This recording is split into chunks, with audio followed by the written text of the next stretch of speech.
ગઈકાલે આપ પાર્ટી તરફથી એવી માહિતી શેર કરવામાં આવી કે હવે ગઠબંધન નક્કી છે। જો કે ઈશુદાન ગઢવીએ પણ આને લઈને એક પ્રતિક્રિયા આપી હતી કે હવે ભરૂચ લોકસભા સીટ પરથી ચૈતર વસાવાનું નામ ફાઇનલ છે।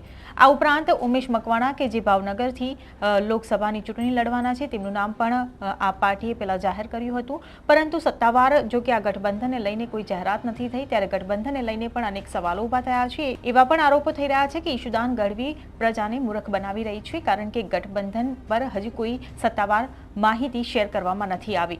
તો એક તરફ કોંગ્રેસ પણ આ ગઠબંધનને જે જાહેરાત કરવામાં આવી છે આ પાર્ટીના કાર્યકર્તાઓ દ્વારા તેને લઈને પણ તેઓ આ પાર્ટી પર ભડક્યા છે અને આ ગઠબંધનને નકારી રહ્યા છે। ત્યારે ગઠબંધન થશે કે નહીં થાય એ પણ હજી એક અસમંજસ છે, પરંતુ વાસ્તવિકતા કંઈક અલગ છે। ત્યારે હવે આ ગઠબંધન પર આકરા પ્રહાર કરતા ચૈતર વસાવાએ એક નિવેદન આપ્યું છે। ચૈતર વસાવાએ ભાજપ પર આકરા પ્રહાર કર્યા છે કે આ ગઠબંધન નહીં થવા દેવા પાછળનું કારણ ક્યાંક ને ક્યાંક ભાજપ છે। ભાજપ કોંગ્રેસને ભડકાવી રહી છે, ભાજપ આ પાર્ટીને ભડકાવી રહી છે અને આ પાર્ટી અને કોંગ્રેસનું ગઠબંધન ન થાય તેને લઈને પણ કેટલાક પ્રયાસો કરી રહી છે। સાંભળો ચૈતર વસાવાના જ મુખેથી કે ચૈતર વસાવાએ ભાજપ પાર્ટી માટે કેવો ખુલાસો કર્યો છે। દેશમાં લોકહિત માટે અને લોકતંત્ર બચાવવા માટે વિપક્ષી દળોનું ગઠબંધન થયું છે અને આ ગઠબંધન અંતર્ગત ગઈકાલે સીટ શેરિંગમાં પણ આમ આદમી પાર્ટી અને કોંગ્રેસની સમજૂતી થઈ ગઈ છે। ત્યારે સૂત્રોના હવાલેથી જાણવા મળે છે કે કોંગ્રેસ સાથે ગઠબંધન ન કરવાને લઈને માન્ય કેજરીવાલજી પર યેનકેન પ્રકારે ભાજપ દ્વારા પ્રેશર નાખવામાં આવે છે। ઈડી દ્વારા, સીબીઆઈ દ્વારા ટૂંક સમયમાં એમની ધરપકડ થાય એવી ત્યાં પરિસ્થિતિ ઉપસ્થિત થઈ છે। એમના પર પ્રેશર નાખવામાં આવે છે કે તમે જો ગઠબંધન કર્યું તો અમે તમને ધરપકડ કરીશું, તમને જેલમાં નાખીશું।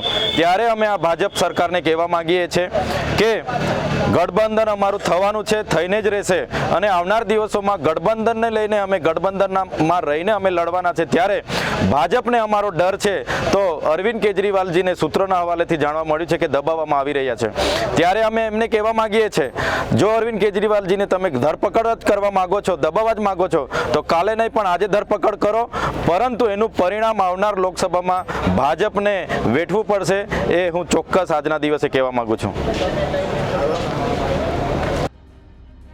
ત્યારે આ પાર્ટી અને કોંગ્રેસનું ગઠબંધન ન થવા માટે દઈને ભાજપ દ્વારા જે પ્રયાસો કરવામાં આવી રહ્યા છે તેને લઈને ચૈતર વસાવાએ આ પર્દાફાશ કર્યો છે। ચૈતર વસાવાનું કહેવું છે કે આ પાર્ટી અને કોંગ્રેસનું ગઠબંધન ન થાય તેને લઈને આપના કાર્યકર્તાઓને દબાવવામાં આવી રહ્યા છે। આપના રાષ્ટ્રીય સંયોજક અરવિંદ કેજરીવાલની ધરપકડના પ્રયાસો કરવામાં આવી રહ્યા છે। ત્યારે ચૈતર વસાવાએ હવે દાવો કર્યો છે કે ચાહે અરવિંદ કેજરીવાલની ધરપકડ પણ થઈ જાય તો પણ હવે આ પાર્ટી અને કોંગ્રેસનું ગઠબંધન તો થઈને જ રહેશે। ત્યારે તમને શું લાગે છે આ અહેવાલ માટે તેમને કમેન્ટ બોક્સમાં લખીને ચોક્કસથી જણાવશો। જો વિડીયો પસંદ આવ્યો હોય તો વિડીયોને લાઇક, શેર અને અમારી ચેનલ નિર્ભય ન્યૂઝને સબસ્ક્રાઇબ કરવાનું ભૂલશો નહીં। આભાર।